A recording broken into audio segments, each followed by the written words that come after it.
오늘은 하나님의 나라 비전을 이루는 교회라는 제목으로 말씀을 증거합니다. 김구 선생님이 백범일지 중에서 이런 말을 했습니다. 내 소원이 무엇이냐 하고 하나님이 물으시면 나는 서슴지 않고 내 소원은 대한 독립이요 하고 말할 것이다.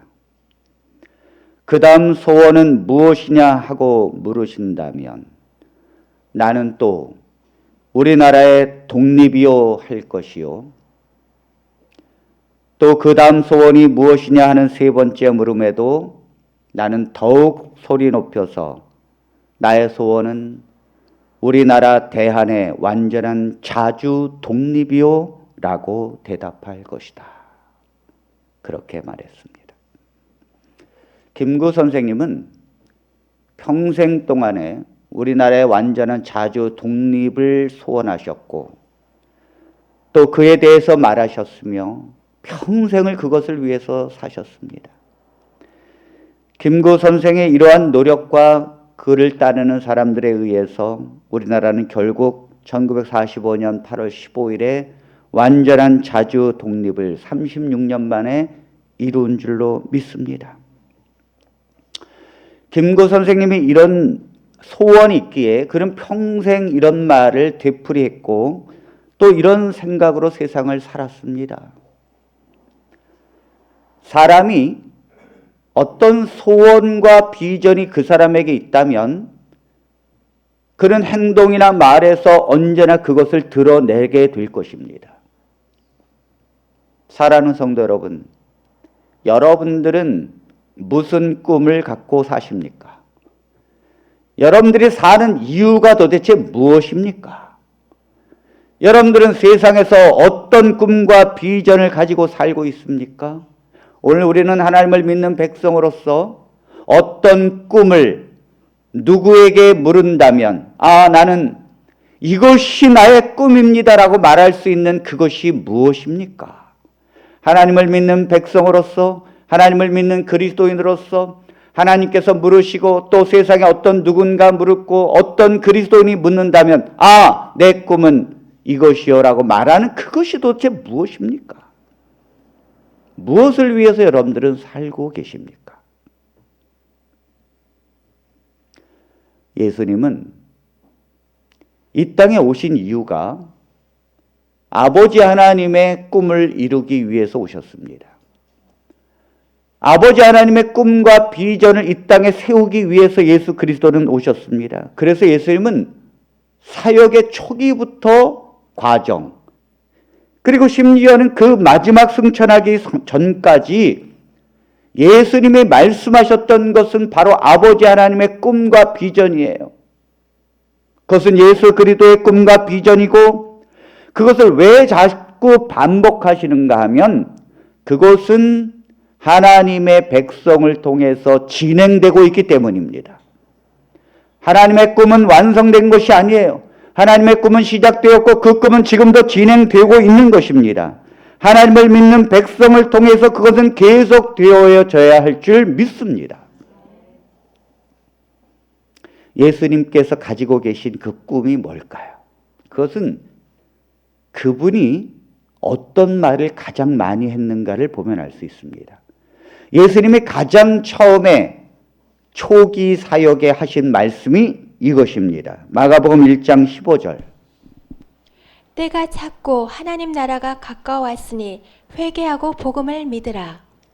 때가 찼다는 말은 기다려왔다는 뜻입니다.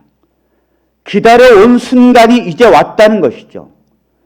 도대체 그게 뭡니까? 하나님의 나라가 가까이 왔다는 것입니다. 이 나라는 회개하고 복음을 믿음으로 시작되는 나라인 줄로 믿습니다. 하나님께서 이 나라를 위하여 이 땅에 오셨고 그 나라를 선포하기 위하여 30년을 사셨어요. 예수님은 무엇을 위하여 동네를 다니셨을까요? 누가복음 4장 43절. 내가 다른 동리에서도 하나님의 나라 복음을 전하여야 하리니 나는 이 일로 보내심을 입었노라. 예수님이 이 동네 저 동네 다니신 이유는 하나님의 나라의 복음을 전하기 위해서입니다. 예수님이 이 일을 위해서 보내심을 받았다고 했습니다. 아버지 하나님의 비전과 꿈이 하나님 나라를 세우는 것이고 예수 그리스도는 그 나라를 설명하기 위해서 이 땅에 다니십니다. 그리고 세상에서 나라를 세우기 위하여 하나님은 그 과정 속에 제자들에게 사람들에게 말씀하셨습니다. 하나님께서 말씀하신 예수님께서 말씀하신 대부분의 비유들은 왜 비유로 말씀하셨을까요? 그 나라를 보다 더 이해하기 쉽게 하기 위해서입니다.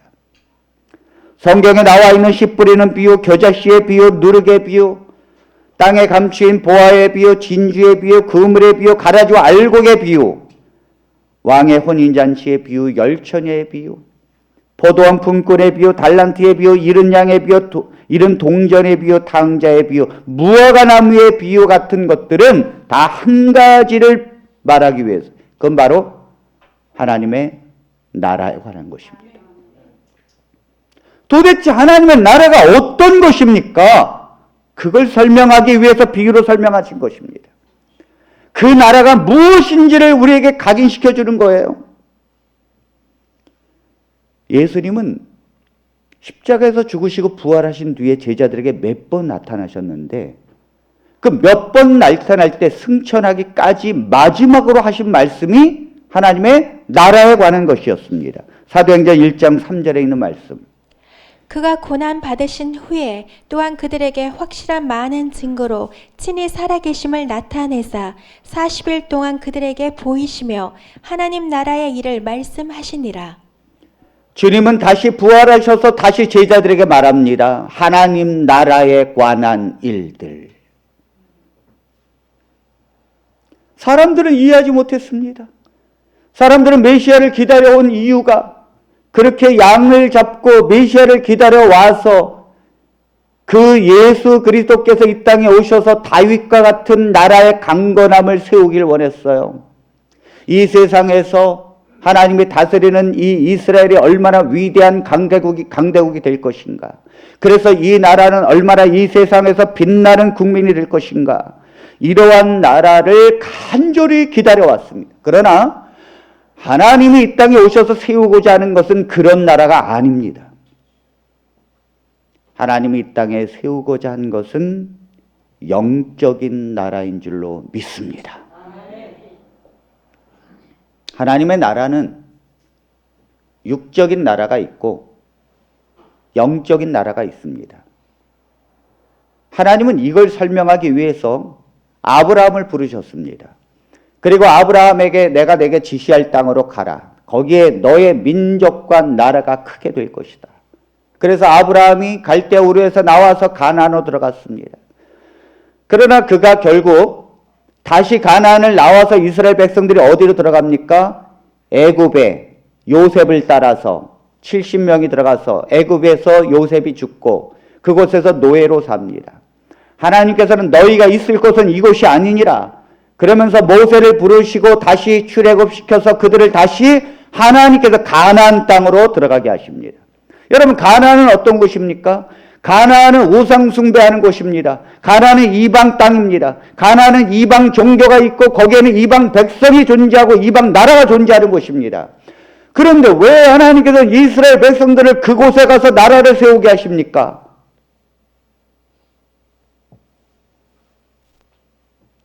놀라운 것은 이스라엘 백성들이 AD 70년에 멸망했습니다. 그리고 세상이 다 뿔뿔이 흩어졌습니다.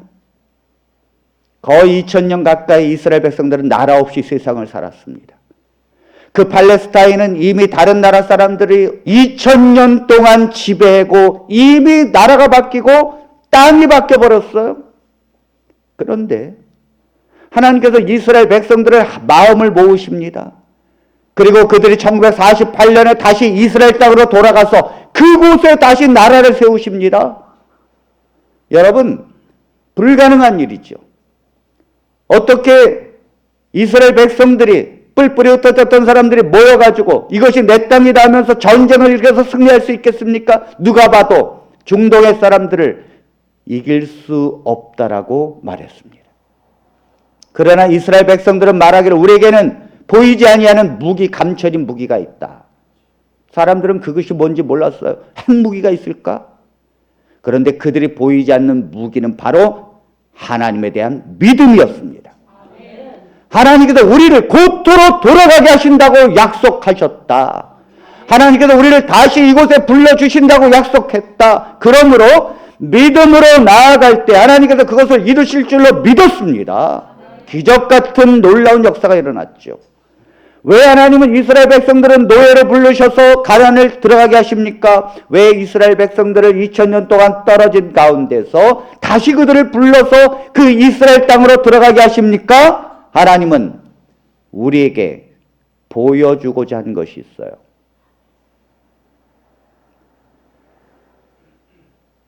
사단이 다스리는 나라에서 하나님이 다스리는 나라를 세우겠다는 것입니다. 그게 불가능한 것처럼 보여졌어요. 그러나 하나님은 지금까지의 수많은 역사 속에서 사단이 아무리 지배하고 있고 사단의 우상숭배가 우글거리는 것이라 할지라도 하나님이 원하시고 말씀하시면 하나님의 나라를 그곳에 세울 수 있느니라. 아멘. 우리는 그걸 통해서 깨닫는 게 뭡니까? 주님이 말씀하시고자 하는 게 뭐예요? 이스라엘은 하나님의 나라의 모형이에요. 주님은 말씀하시기를 내가 이스라엘의 육적인 나라를 세웠듯이 영적인 나라를 세울 것이니라. 내가 사단이 다스리는 너희가 사단의 종이고 사단의 자녀로 태어났지만 우상숭배하고 하나님을 떠난 세상이지만 하나님께서는 이 백성을 통하여 하나님의 나라를 다스리는 영적인 나라를 세울 것이니라. 아멘. 하나님께서 이스라엘 백성들을 그 육적인 나라를 세우게 하신 것은 영적인 하나님의 나라를 세우는 것을 바라보게 하기 위해서입니다. 그 영적인 하나님의 나라는 영원한 나라입니다. 이 땅의 나라는 순간적이지만 하나님의 나라는 영원한 것입니다. 하나님의 그 나라는 망하지 않는 나라입니다. 하나님의 영적인 나라는 영원한 나라인 줄로 믿습니다. 하나님의 나라는 육적인 나라는 보여지는 나라지만 하나님의 나라는 보여지는 나라가 아니에요. 하나님의 나라는 회개하고 복음을 믿고 성령이 임하는 나라인 줄로 믿습니다. 하나님의 나라는 무너뜨릴 수 없는 거예요. 육적인 이스라엘 나라도 무너뜨릴 수 없는데 어떻게 영적으로 세워지는 하나님의 나라를 사단이 무너뜨릴 수 있겠습니까? 누가 그 나라를 대항할 수가 있겠습니까? 그러므로 우리는 이 시간에 하나님의 나라의 영적인 백성이 된 줄로 믿습니다. 우리는 세상에 소망을 둔 백성이 아닙니다. 우리는 세상의 나라에 대한 꿈을 꾸는 사람들이 아닙니다. 우리는 하나님의 영적인 보이지 않는 나라에 대한 소망을 둔 백성인 줄로 믿습니다. 우리는 그 나라의 백성이고 그 나라의 왕이신 하나님을 따르는 백성이에요.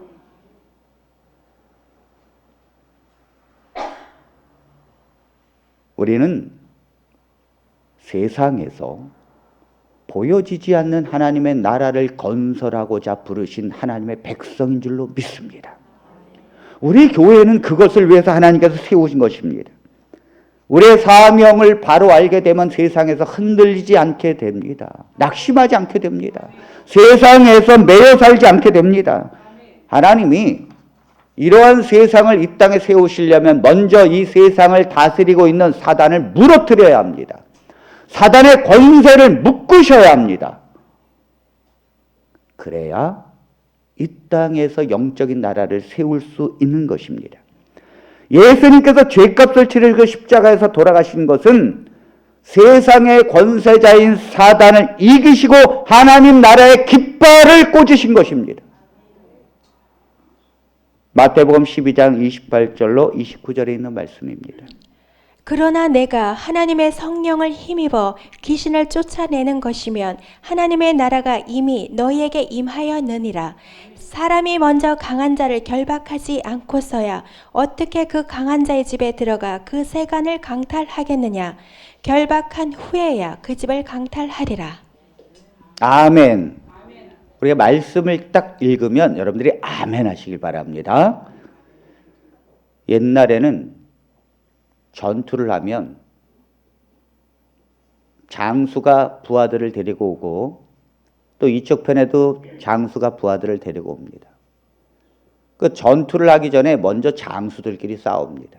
힘을 겨뤄보는 것이죠. 그래서 골리앗 장군이 나와보라고 하는 거 아닙니까? 그런데 이 장수에서 골리앗 장군이 나와서 이스라엘에 나와 겨룰 자가 있느냐? 그때 다윗이 물맷돌 5개를 가지고 나는 여호와의 이름으로 나가노라. 너는 창과 방패를 가지고 나에게 오지만 난 여호와의 이름을 가지고 네게 가노라. 아멘. 여호와의 이름을 가지고 가는 다윗과 함께 하셨습니다. 그리고는 다윗이 골리앗을 무너뜨렸습니다. 그리고는 장군이 쓰러지자 이 블레셋의 백성들은요 혼비백산했어요. 장군이 쓰러지는데, 그것도 골리앗 장군이 어린 다윗에게 쓰러지는데 저 군인들이야 나머지 말할 것도 없죠. 그러니까 이 블레셋의 군대들이 힘을 잃어버렸을 때 이스라엘의 백성들이 사기가 충천해서 이긴 거 아닙니까? 하나님께서 이 땅에 나라를 세우시려면 이 땅의 권세자인 사단을 무너뜨려야 될 줄로 믿습니다. 여기 뭐라고 그랬습니까? 귀신의 권세가 있다 할지라도 내가 성령을 힘입어서 귀신을 쫓아내는 것이라면 하나님의 나라가 임하였느니라. 먼저 강한 자를 결박한 뒤에 도둑이 들어가서 도둑질을 하는 것이 아니냐. 강한 자가 버티고 있으면 할 수가 없는 것이죠. 그런데 예수님이 언제 사단을 이기셨습니까? 십자가에서 이루셨습니다. 골로새서 2장 14절로 15절입니다. 우리를 거스리고 불리하게 하는 법조문으로 쓴 증서를 지우시고 제하여 버리사 십자가에 못 박으시고 통치자들과 권세들을 무력화하여 드러내어 구경거리로 삼으시고 십자가로 그들을 이기셨느니라. 아멘. 아니, 십자가에서 죽으셨는데 어떻게 사단의 권세를 이긴 것입니까? 예수님이 자신의 죄가 있어 죽은 것이라면 사단한테 진 것이고 그는 이미 패한 것입니다. 그러나 예수님은 죄가 없이 십자가에 달려 돌아가신 것은 우리의 죄 때문에 속죄하기 위해서 돌아가신 줄로 믿습니다. 우리는 죄가 있다면 사단의 권세에서 벗어날 수 없어요. 여러분들이 이 땅에서 죄를 짓는다면 피할 곳은 아무것도 없습니다. 아무리 사찰에 숨고 산에 숨고 해도 죄가 있는 한 끝까지 여러분들을 쫓아다닙니다. 결국은 어디에서 끝나는가? 그 죄값을 받아야만 끝나는 것입니다. 그러므로 우리는 모두 다 죄인이에요. 우리는 죄인이기 때문에 죄의 빈문서에 우리는 시달릴 수밖에 없고 우리는 쫓겨다닐 수밖에 없습니다. 예수님께서 십자가에 달려서 죽으신 것은 우리의 빈문서인 죄, 그 죄 때문에 사망으로 끌려갈 수밖에 없는 우리의 운명을 예수님이 십자가에서 죄값을 치르심으로 우리를 죄에서 해방하신 줄로 믿습니다. 하나님께서 우리를 그래서 율법으로부터 해방시킨 줄로 믿습니다. 하나님께서 우리의 죄 때문에 끌려가는 사망을 대신 치르심으로 십자가에 죽으신 것은 사단이 우리를 어떤 이유로도 매일 수 없는 조건을 풀어버린 거예요. 사단은 우리를 매일 수 없고 내 백성이라고 말할 수 없습니다. 왜냐하면 죄값을 이미 치르셨으니까. 이미 죄가 사라졌고 하나님의 용서를 받은 자가 무엇 때문에 사단에 매여 있고 그의 백성이 된단 말입니까? 그러므로 하나님께서 법조문으로 된 계명의 율법을 십자가에서 못 박으셨다는 거예요.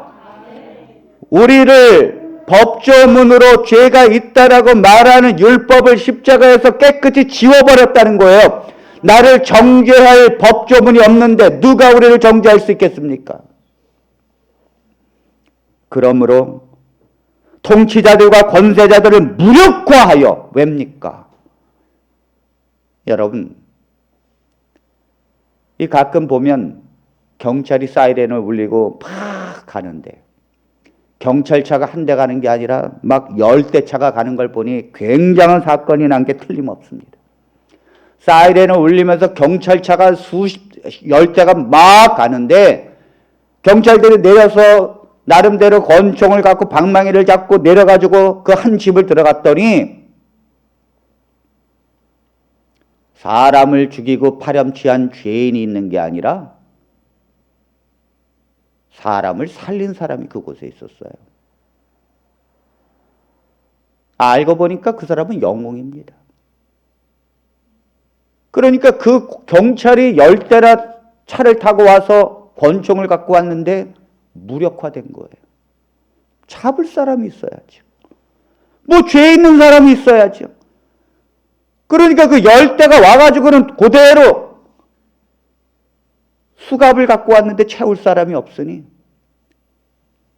할 말이 없는 거잖아요. 그러니까 무력화시키고 구경거리로 만드는 거예요. 사단이 우리를 족쇄를 메우고 우리를 정죄하고 우리를 갖다가 하나님의 버림받은 자로 우리를 말하지만은 하나님의 십자가에서 우리의 죄를 속죄하심으로 무력한 통치자들을 무력하게 만드신 것입니다. 아멘. 그리고 이 우리를 족쇄로 매려고 하는 사단의 권세자들을 구경거리로 만들었어요.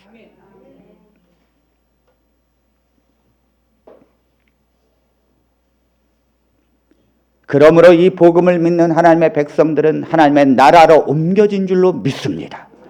이 나라는 보여지는 게 아니라니까요.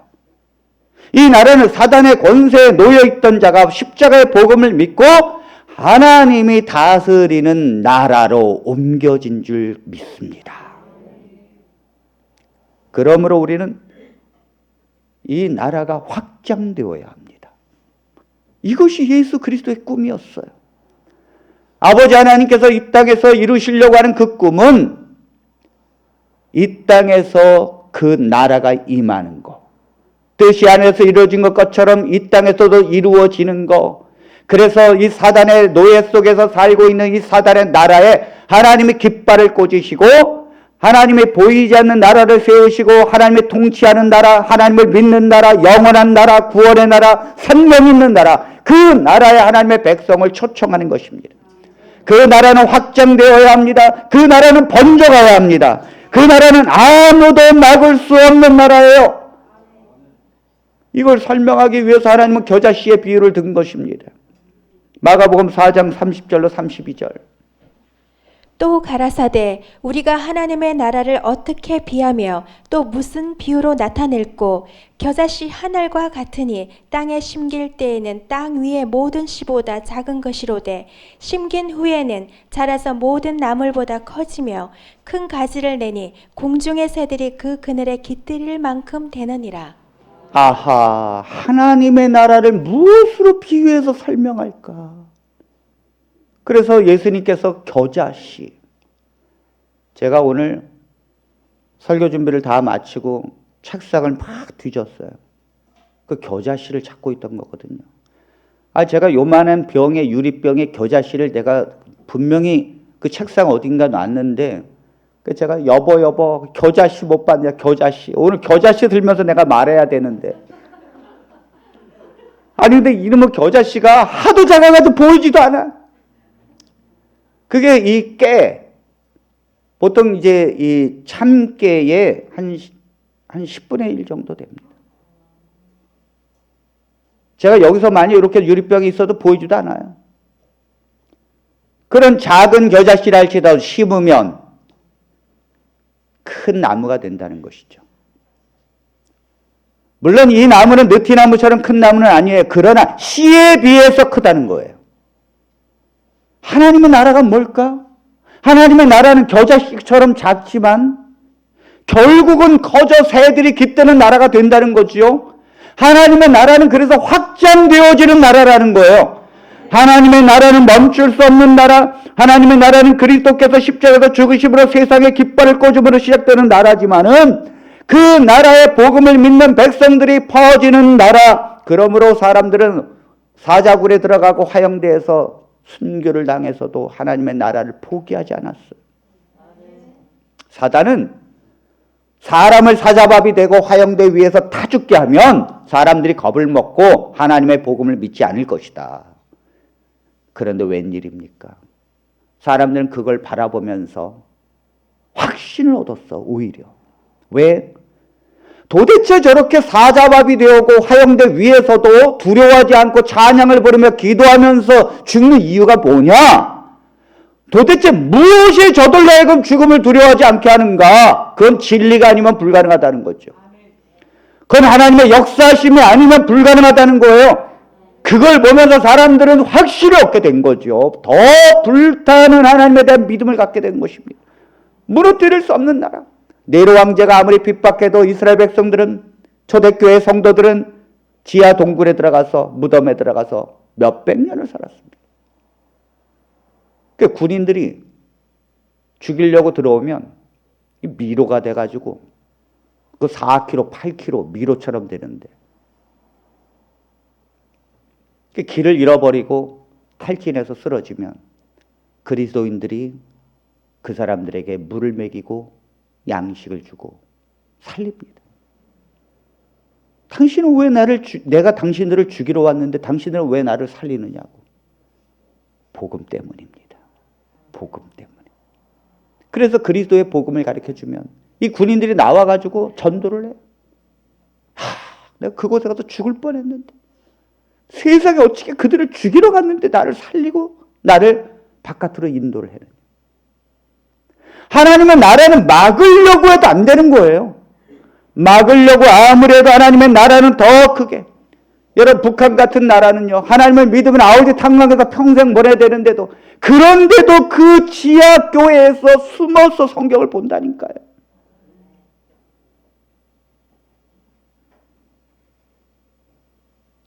이 나라가 망하려면 세상에 수많은 재물의 복을 사단이 주어야 돼요. 이것이 마지막 카드예요, 제가 볼 때. 사람들이 하나님을 떠나는 이유는 다 돈 때문입니다. 다 돈 때문에. 그래서 하나님과 재물을 겸하여 섬길 수 없다는 것이죠. 오늘 우리 교회의 성도들은 하나님의 나라의 백성으로 사시게 되길 바랍니다. 그 나라가 여러분들의 영원한 소유가 되기를 바랍니다. 우리는 하나님의 나라를 확장시키는 교회인 줄로 믿습니다. 사랑하는 성도 여러분, 하나님께서 여러분들을 부르신 것은 하나님의 나라의 확장을 위하여 주역으로 부르신 줄로 믿습니다. 하나님께서 이 교회를 왜 또 세우셨습니까? 하나님의 나라의 확장이에요. 모든 교회들은 이 한 목적을 위해서 존재합니다. 모든 교회들은 경쟁하는 것이 아니에요. 모든 교회들은 성도를 빼앗아가는 것이 아닙니다. 모든 성도들은 양보하고 서로를 위해서 협력하는 것입니다. 하나님의 나라의 확장을 위하여. 아멘. 그러니까 목사님들이 만나면 서로를 위해서 기도해 주는 거예요. 비난하는 게 아니라고.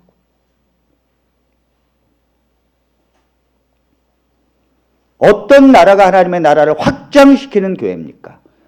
성령이 충만한 예배가 있는 교회인 줄로 믿습니다. 하나님께서 이 나라를 확장시키기 위해서 나를 부르셨다는 믿음을 가진 성도가 있는 교회인 줄로 믿습니다. 내가 무엇 때문에 살고 있고 내 꿈이 무엇인지를 분명히 아는 성도가 하나님께서 이 나라의 확장을 위하여 부르신 성도고 교회인 줄로 믿습니다. 우리는 그러한 교회. 문제는 하나님의 나라가 어떤 나라인지를 알아야 그 나라를 확장시키는 것입니다. 그 하나님의 나라를 봐야 그 나라를 확장시키는 거예요. 여러분들이 여기 배밭이 있는데 배 맛도 모른 채 이 배가수원에 배를 소개시켜 줄 수는 없는 거예요. 배 맛을 보고 기가 막힌 단맛을 보면서 여러분들은 소개할 수 있는 것이죠.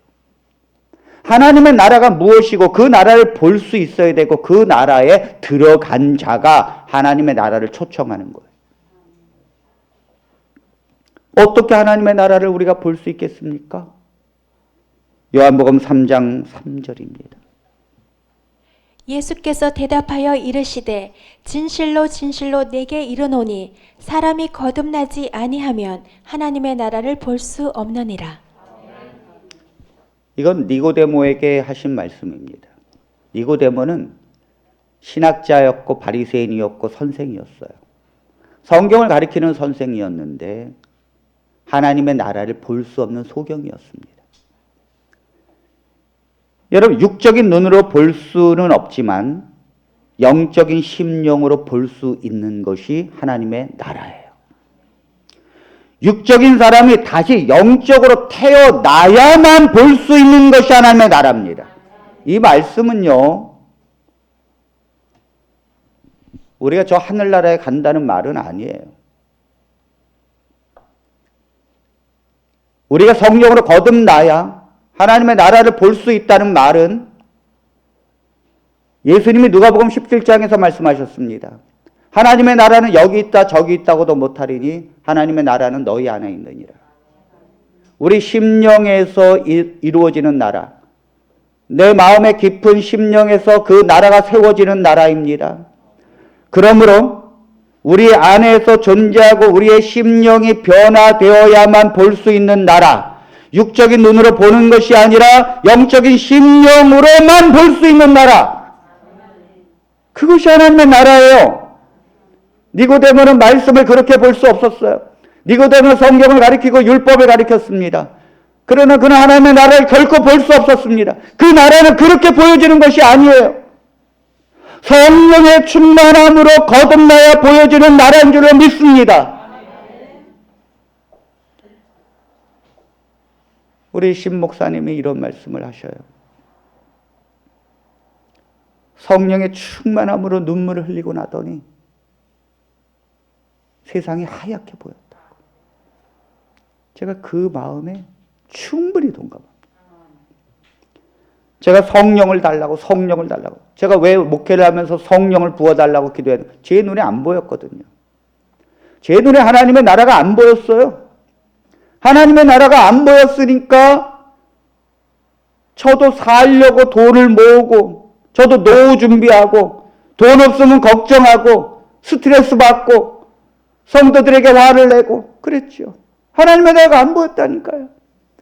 어떻게 하나님의 나라가 안 보이는데 하나님의 나라를 설명할 수 있을까?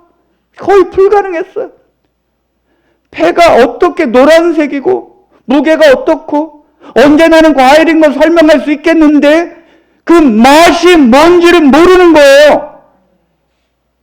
그래서 제가 성령을 구했어요. 하나님 성령을 부어달라고. 성전에서 날마다 성령을 부어달라고.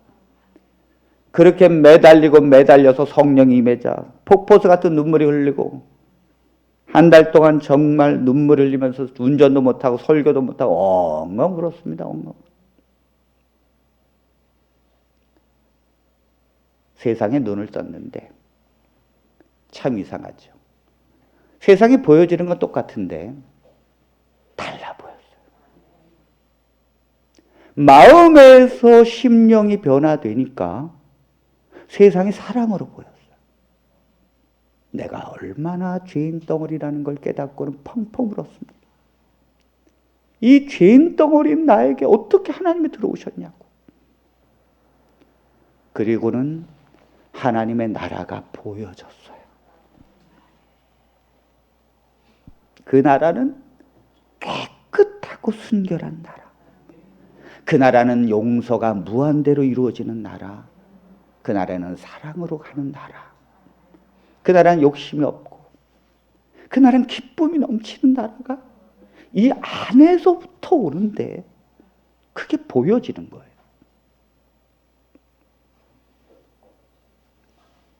예수님의 제자들은 처음부터 끝까지 하나님의 나라에 대해서 수없이 들었어요.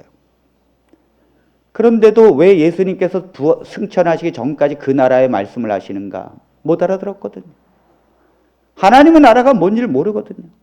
제자들이 비로소 하나님의 나라를 안 것은 성령을 받은 후입니다. 성령을 받고 심령이 거듭나서 보여지지 않는 하나님의 나라가 보여지기 시작한 거예요. 그러니까 자원에서 다 순교할 수 있는 것입니다. 너무 행복하니까. 그 나라의 백성으로 내가 사는 것이 너무 행복하니까 이 땅에 사는 목숨이 중요하지 않다니까요. 이 땅에 사는 삶의 재물이 중요하지 않게 됩니다. 여러분들도 그 나라가 보여지게 되면 삭개오처럼 누가 말을 안 해도 가난한 자에게 내 자산 팔아서 줄 수 있는 거예요. 그게 그렇게 어려운 일이 아닙니다. 전부 꼭 교회에게 내라고 얘기하지 않아요. 괜찮습니다. 교회만 하나님의 일입니까? 여러분들이 이웃에게 여러분들이 도우십시오. 하나님의 나라가 임하면 누구든지 할 수 있는데 그게 그렇게 행복한데. 놀라운 건 그러면 또 가난뱅이가 되느냐? 그렇지 않습니다. 하나님이 성부로 만들어 주실 줄 믿습니다. 어떻게 하나님 나라에 들어가지요? 요한복음 3장 5절로 7절입니다. 예수께서 대답하시되 진실로 진실로 내게 이르노니 사람이 물과 성령으로 나지 아니하면 하나님의 나라에 들어갈 수 없느니라. 육으로 난 것은 육이요 영으로 난 것은 영이니 내가 내게 거듭나야 하겠다 하는 말을 놀랍게 여기지 말라. 어떻게 우리가 들어갈 수 있어? 우리가 하나님 나라에 들어가지 않으면 하나님의 나라를 전파할 수 없어요. 어떻게 들어갑니까? 물과 성령으로 나지 아니하면 하나님 나라에 들어갈 수 없느니라. 육은 육이고 영은 영이라는 거예요. 우리가 영적으로 죽어 있는 상태에서 물과 성령으로 거듭나야 영이 깨어서 살아나는 거예요. 그래 그 영이 들어가는 나라거든요. 여러분 천국과 하나님의 나라는 다른 것입니다. 천국은 죽어서 가는 나라고 하나님의 나라는 살아서 들어가는 나라예요. 천국에 누가 가는가? 하나님의 나라의 백성이 가는 것입니다. 천국을 가기 전에 이 땅에서 먼저 하나님의 나라에 들어가야 합니다. 그 나라를 볼 수 있어야 합니다. 물은 세례를 의미합니다. 그래서 예수 그리스도를 믿고 내 죄를 위해서 예수님 십자가에 달려 돌아가시고 그 예수님을 개인의 구주로 영접한 사람은 세례를 받습니다. 물로. 그래서 죄가 씻겨진다는 것을 깨닫게 됩니다. 그래서 씻을 세자를 쓰는 거예요. 내 죄가 말끔히 씻어졌고 하나님 앞에 용서받은 죄인이라는 걸 알게 됩니다. 그렇게 되면 하나님의 자녀가 되는 것입니다. 하나님의 자녀가 되었다고 하나님의 나라를 볼 수 있는 게 아니에요. 하나님의 자녀가 되었다고 그 나라를 들어가는 건 아닙니다. 물론 우리는 신분적으로 다시 태어난 하나님의 자녀인 줄로 믿습니다. 우리는 신분적으로 하나님의 자녀가 되었고 새로운 피조물로 된 것은 틀림없습니다. 그러나 하나님의 나라를 보고 들어가는 문제는 다른 것입니다. 신분적으로 우리는 거듭났어요. 그러나 영이 거듭나는 것은 다른 거예요. 이것은 성령의 충만함이 내 안에 임하여서 내 죽어있는 영이 성령으로 깨어나게 되고 살아있는 영이 되어졌을 때 보고 들어가는 나라예요. 내 영이 거듭나야 구원을 받는다는 말은 아닙니다. 다만 이 나라에서 이 땅에서 하나님의 나라를 경험할 수 없다는 거예요. 하나님의 나라는 성령의 충만함으로 보여지고 경험되어지는 나라인 줄로 믿습니다. 제자들은 예수님을 믿었지만 성령을 받기 전에는 하나님의 나라를 볼 수도 없고 그 나라에 들어간 것이 아닙니다. 성령을 받은 후에야 비로소 완전히 성령의 영이 살아나고 하나님 나라가 보여졌고 하나님 나라가 보여진 사람은 세상에 매여 살게 되지 않아요. 돈을 벌고 사지만 매여 있지 않아요. 그 매여 있지 않는다는 게 뭐냐면 직장을 잃어도 내가 월세를 살아도 내가 아파도 내 가정에 문제가 있어도 거기에 내 평강과 기쁨을 빼앗아 갈 수 없다는 뜻인 줄로 믿습니다.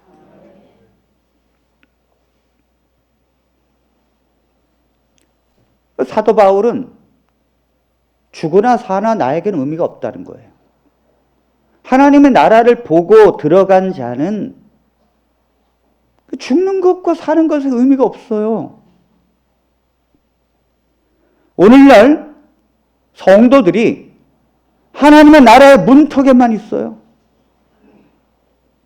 그걸 들어가려고 하질 않아요. 방에서 나오면 다 보고 들어갈 수 있는데 창호지에다 문을 뚫어놓고 눈으로만 보고 있어. 그러니 그게 제대로 보입니까? 눈을 앞으로 옆으로 해야 옆에 보이지도 않는데 성도들이 문턱에서 창호지를 뚫어놓고만 보려고 그래. 문을 열고 그 안으로 들어가려고 하질 않아요. 육은 육이고 영은 영입니다. 하나님의 성령을 구하고 하나님, 나는 육적으로 살 수 없습니다. 나는 이 땅에 더 이상 이렇게 흔들리는 믿음으로 살길 원치 않습니다. 하나님 나라는 하나님의 사람이 되게 해주십시오. 내가 이 땅에 살면서도 하나님과 동행하게 해주십시오. 내가 이 땅에 살면서도 하나님의 백성으로서 경험되어지게 해주십시오. 배 맛을 보게 해주십시오. 그렇지 않으면 설명할 길이 없습니다.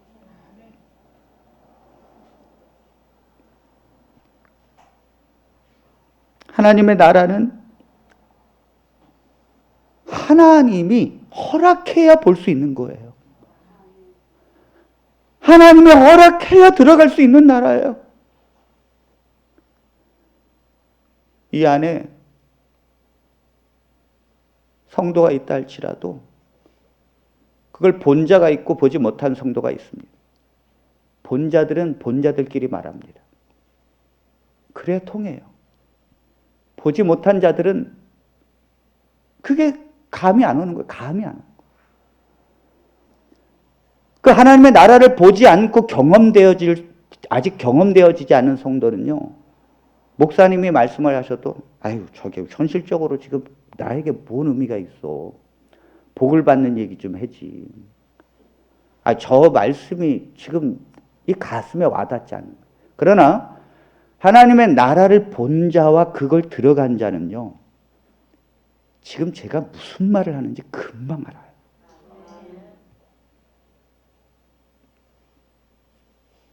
스데반은 유대교의 집사님이었습니다. 유대교의 성도였죠. 근데 예수님의 복음을 들었습니다. 그리고 그 복음을 믿었습니다. 그리고는 성령을 구했어요. 스데반은 성령과 지혜가 충만했다고 했습니다. 그 7 집사 중에 성령과 지혜가 충만한 자를 뽑으라고 했더니 스데반이 뽑혔어요. 그 성령이 충만하게 내렸는데 은사가 지혜가 된 거예요. 지혜가 충만한 거예요. 이 스데반을 사람들이, 유대 지도자들이 돌로 쳐 죽이려고 했습니다. 그러나 스데반은 하나님의 나라를 본 자입니다. 하나님의 나라에 들어간 자입니다. 사도행전 7장 55절로 56절입니다. 스데반이 성령 충만하여 하늘을 우러러 주목하여 하나님의 영광과 및 예수께서 하나님 우편에 서신 것을 보고 말하되 보라 하늘이 열리고 인자가 하나님 우편에 서신 것을 보노라 한대. 스데반은 성령을 충만히 받아서 하나님의 나라를 받고 들어갔습니다. 이 땅에 살지만 그는 하나님의 나라의 백성이었어요. 우리 성도들도 하나님의 나라의 백성이지만 그 안에서 경험되어지는 것이 필요합니다. 그 스데반은 그 안에서 경험되어지니 사람들이 예수 그리스도를 증거한다는 이유로 예수를 십자가에 못 박았던 사람들이 스데반을 돌로 쳐 죽이는 것입니다. 스데반은 그 나라를 봤거든요. 그 나라의 백성이거든요. 이 땅에 돌이 들어와서 내가 아픈 것도 잊어버려요. 나에게 돌로 치는 사람들을 보지 않아요. 그 세상의 사람들이고, 내가 이 환경과 이 고난 속에서 봐야 될 것은 바로 하늘. 내가 그렇게 사모하던 것, 내가 속한 곳, 보여지지 않는 영적인 나라지만은 실제로 존재하고 있는 그곳을 향하여 우러러봤다고요. 하나님의 나라는 하나님이 허락해야만 볼 수 있는 나라고 보여지는 나라인데 그걸 진정 사모하는 나라는 실제의 나라가 보여져요. 우리가 이 마음에서 보여지고 경험되어지는 건 가상이에요. 그러나 그 나라가 없는 게 아니에요. 실제 존재하는 나라. 스데반은 그 하늘을 우러러봤습니다. 그랬더니 하나님의 영광이 보여지고 예수 그리스도께서 보좌 우편에 서신 것을 봤다 그랬어요. 아멘, 아멘. 예수 그리스도께서 이렇게 하나님을 사랑하고 예수 그리스도를 증거하고 이렇게 그 나라를 들어가기를 원하는 이 스데반의 이 순교를 하나님은 너무도 소중하게 보셔서 하나님은 앉아 그 순교를 받으실 수가 없었을 것입니다. 주님은 일어나셔서, 예수님이 일어나셨다는 건 내가 너와 함께하고 있느니라, 내가 너의 순교에 함께하고 있느니라, 너는 내 나라의 백성이고 내가 너 나라의 통치자인 걸 다 알고 있었다. 여러분, 이 스데반은 하나님의 영광을 보고 하나님의 보좌 우편에 서신 예수 그리스도를 본 스데반은 돌에 맞아 죽으면서도 이렇게 말합니다. 그들이 돌로 스데반을 치니 스데반이 부르짖어 이르되 주 예수여 내 영혼을 받으시옵소서 하고 무릎을 꿇고 크게 불러 이르되 주여 이 죄를 그들에게 돌리지 마옵소서 이 말을 하고 자니라. 아멘. 사람들이 보기를 그는 천사 얼굴을 하고 죽었다고 했습니다. 스데반은 돌에 맞아 죽는데도 무릎을 꿇고 기도하는 자세를 유지했어요. 여러분, 내가 살아서 하나님께 자세가 되어지지 않는 사람이 어떻게 죽는 순간에 무릎을 꿇고 하나님의 자세를 유지합니까? 우리는 돌에 맞아 죽는 화형대 위에서도 하나님의 기도하는 자세를 유지해야 합니다. 그것이 백성이에요. 이 땅에서 흔들리는 백성이 아니에요. 스데반은 원수를 향하여 기도합니다. 저들의 죄를 돌리지 마옵소서. 예수님께서 십자가에 달려 돌아가시고 너희들은 다 나를 따르라. 그 나라에 경험되어지고 그 나라의 백성은 예수 그리스도처럼 사는 거예요. 오늘 여러분들은 하나님의 나라의 백성인 줄로 믿습니다. 여러분들의 심령 가운데 그 하나님의 나라가 보여지기를 간절히 원합니다. 성령을 사모하십시오. 그리스도를 만나기 위하여 여러분들은 찬양을 듣고 기도하고 말씀을 보십시오. 한순간도 여러분들이 사단에게 여러분들의 시간을 뺏기지 마십시오. 하나님은 사모하는 자에게 보여지는 것이고 그 나라를 본 자는 이 땅에서 너무너무 기쁘고 행복하게 삽니다.